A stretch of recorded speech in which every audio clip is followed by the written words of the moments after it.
नमस्कार, NMF news पर आप सभी का बहुत स्वागत। मैं हूं आपके साथ अभिषेक पुंडी। जिस पाकिस्तान ने अमेरिका में 9/11 किया, जिस पाकिस्तान के एबटाबाद से ओसामा बिन लादेन को अमेरिकी फोर्सेस उठाकर ले गई, मारकर समंदर में डाल दिया, जिससे कि उसकी बॉडी भी किसी को ना मिले, उस पाकिस्तान को आज डोनाल्ड ट्रंप आखिर गले क्यों लगा रहे हैं?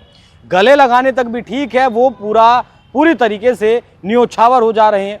वो यूएन में पाकिस्तान की बात रखने की बात हो, या फिर यूएनएससी में आतंकवाद वाली जो संस्था है उसका अध्यक्ष बनाने की बात हो, या फिर पाकिस्तान को भर भर कर पैसा देने की बात हो, तो आखिर क्यों?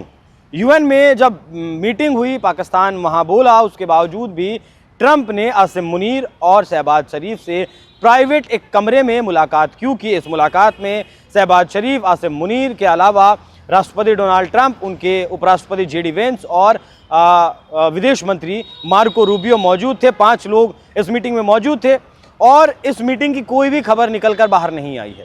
इस मीटिंग को पूरी तरीके से गुप्त रखा गया, पूरी तरीके से सीक्रेट रखा गया। इस मीटिंग के बाद पत्रकारों से भी कोई बात नहीं हुई। तो कई सारे विश्लेषक अलग अलग अपनी बातें बता रहे हैं। कुछ का कहना है कि बलूचिस्तान को पूरी तरीके से कब्जे में लेना चाहता है अमेरिका, वहाँ से संसाधनों का, खनिज पदार्थों का दोहन करना चाहता है, उसके लिए वहाँ रूपरेखा तैयार करने की कोशिश की गई, उस पर बात की गई। अमेरिका ने पाकिस्तान के ऊपर टैरिफ मात्र 19% लगाया है।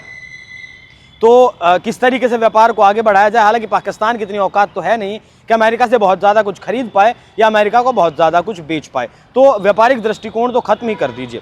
लेकिन यहाँ एंगल निकल कर आ रहा है ईरान का और चीन का। आपको याद होगा कि अभी अमेरिका की तरफ से, राष्ट्रपति की तरफ से ये कहा गया कि उन्हें एक बार फिर से बगराम एयरबेस चाहिए, हर हालत में चाहिए। जिसके बाद अफगानिस्तान का भी बयान आया कि आपको बगराम एयरबेस तो छोड़िए, 1 इंच भी ज़मीन देने के लिए हम तैयार नहीं हैं। ये वही अमेरिका है जो 2001 में अफगानिस्तान में घुसा था, 2021 में अफगानिस्तान से निकला, लेकिन तालिबान के लड़ाकों से वो जीत दर्ज नहीं कर पाया। तालिबान के जो आतंकी जिन्हें कहता था, उन्हें वो ख़त्म नहीं कर पाया। और आज वक्त वो है कि तालिबान अफगानिस्तान की सत्ता में बैठा है, वहाँ बैठकर सत्ता चला रहा है, अमेरिका के सामने खड़ा है। जब 2021 में अमेरिकी फोर्सेस अफगानिस्तान से बाहर आई थी, तब $50 बिलियन के हथियार भी वहाँ छोड़कर आई थी। अब बगराम एयरबेस जो है, उसकी लोकेशन अगर देखें तो वो चीन के बहुत ज़्यादा करीब है, बहुत ज़्यादा नज़दीक है। और वो महत्वपूर्ण इसलिए भी हो जाता है कि चीन का जो परमाणु बमों का ठिकाना है, वो भी बगराम एयरबेस से बहुत ज़्यादा दूर नहीं है। पहली बात तो ये कि चीन के सामने अमेरिका अपनी फोर्सेस खड़ी करना चाहता है। दूसरा, याद करिए जून के महीने में जब ईरान के ऊपर ऑपरेशन मिडनाइट हैमर चलाया था अमेरिका की तरफ से, जब अमेरिका के 2 B-2 बॉम्बर अमेरिका से उड़े थे, कहा यह गया कि लगातार 36 घंटे की उन्होंने उड़ान भरी, वो ईरान पहुँचे। ईरान में जहाँ जो परमाणु संयंत्र लगे हुए थे, जहाँ परमाणु की फैक्ट्री लगी हुई थी, वहाँ वो पहुँचे। वहाँ उन्होंने GBU-57 नाम के बम चलाए और उन बमों से वो जो ईरान के ठिकाने थे परमाणु बमों के, उन्हें पूरी तरीके से ध्वस्त कर दिया। हालांकि तस्वीरें वो भी निकलकर सामने आई जब हमने देखा कि उन ठिकानों से, जो परमाणु के ठिकाने ईरान के थे, वहाँ अमेरिका के हमला करने से एक दिन पहले ट्रकों की बहुत सारी लंबी लाइनें दिखाई दी और कहा गया कि ईरान ने अपना जो परमाणु था, अपना जो एनरिच्ड यूरेनियम था, जिसके बारे में ये दावा किया गया था कि लगभग 80% से ज़्यादा यूरेनियम को एनरिच करने में ईरान कामयाब रहा है। और एक बॉम्ब बनाने के लिए 90% का एनरिचमेंट ज़रूरी होता है। तो ईरान परमाणु हथियार बनाने से बहुत ज़्यादा दूर नहीं था। ऐसे में अमेरिका का हमला करना, अमेरिका को एक बहुत लंबी दूरी तय करनी पड़ी। अब देखिए, अगर अफगानिस्तान में अमेरिका का बेस होता, हालांकि नूर खान एयरबेस को बताया जाता है कि वहाँ आज भी अमेरिका की मौजूदगी है। अब हम नहीं जानते कि यह बात कितनी सही है, कितनी गलत है। अगर एयरबेस अमेरिका का यहाँ होता तो शायद अमेरिका को इतना वक्त नहीं लगता।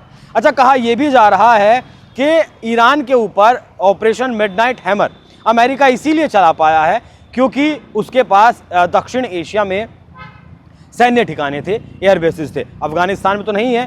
तो सवाल ये भी उठे थे उस वक्त, क्या पाकिस्तान ने मदद की है? क्या पाकिस्तान ने अमेरिका के जो B-2 बम्बर आए थे उन्हें अपने यहाँ रुकवाया है, या यहाँ से उन्होंने उड़ान भरी है, या फिर क्या कुछ हुआ है? तो ऐसे में ट्रंप ये चाहते हैं कि दक्षिण एशिया में एक बार फिर से मौजूदगी दर्ज करवाई जाए।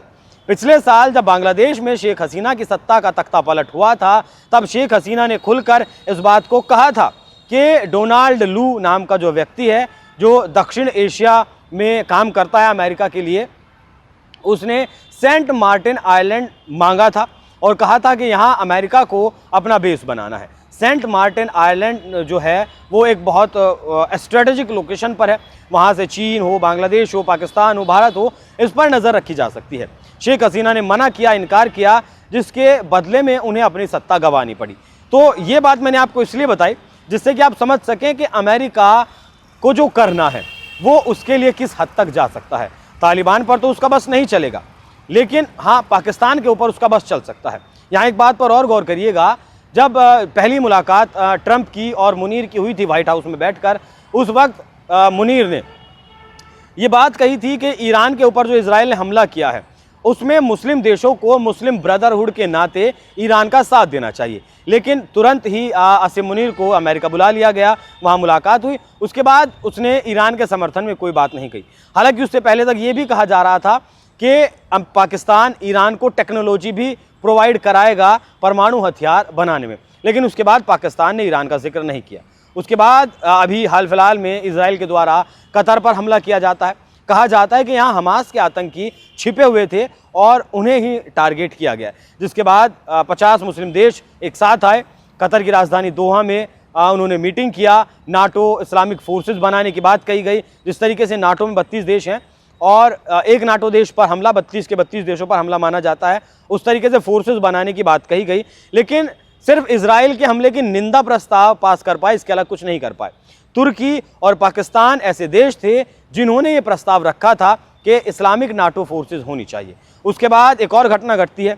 इस घटना में क्या होता है, सऊदी अरब और पाकिस्तान के बीच एक पैक्ट होता है। पैक्ट तो नहीं कहेंगे, एक डील कहेंगे, जिसमें ये कहा गया कि नाटो की तरह ये गठबंधन बनाया गया है। पाकिस्तान के ऊपर अगर कोई देश हमला करता है तो वो हमला सऊदी अरब पर भी माना जाएगा, सऊदी पर कोई हमला करता है तो पाकिस्तान के ऊपर भी माना जाएगा। इसके पीछे थ्योरी ये भी दी गई कि हो सकता है कि अमेरिका इसके पीछे हो, अमेरिका ने ही ये पैक्ट करवाया हो, क्योंकि एक तरफ पाकिस्तान भी अमेरिका की गोद में बैठा है, दूसरी तरफ सऊदी अरब भी अमेरिका की लगभग गोद में बैठा है और दोनों के बीच व्यापारिक रिश्ते भी बहुत अच्छे हैं। दोस्ताना रिश्तों की बात करें तो वो भी अच्छे हैं। और ये पैक्ट, ये जो डील है वो बिना अमेरिका के हुई हो ये कहा नहीं जा सकता। इस बारे में मतलब यकीन ही करना मुश्किल है। तो जो लगभग 5 बजे से कुछ पहले शहबाज शरीफ व्हाइट हाउस में दाखिल होते हैं, ओवल ऑफिस में। उसके बाद लगभग 6:15 बजे 6:18 पर उनका डेलीगेशन बाहर आता है। आधा घंटा शहबाज शरीफ को इंतज़ार भी करवाते हैं ट्रंप। लेकिन अगर मोटा मोटी सा मानकर चलें, आधा घंटा जो मुलाकात हुई है उसमें व्यापारिक रिश्तों पर तो क्या ही बात हुई होगी। पाकिस्तान जैसा भिखमंगा नंगा देश क्या ही बेचेगा और क्या ही खरीदेगा। हो सकता है कि F-35 को लेकर बात हुई हो। पाकिस्तान को कहा है कि जो हमारा कबाड़ हमारे यहाँ पड़ा है F-35 के रूप में, इसे आप खरीद लीजिए। ये भी कहा जा रहा है कि गाज़ा को लेकर भी यहाँ बात हुई है और $8 बिलियन की रकम भी अमेरिका पाकिस्तान को देने वाला है।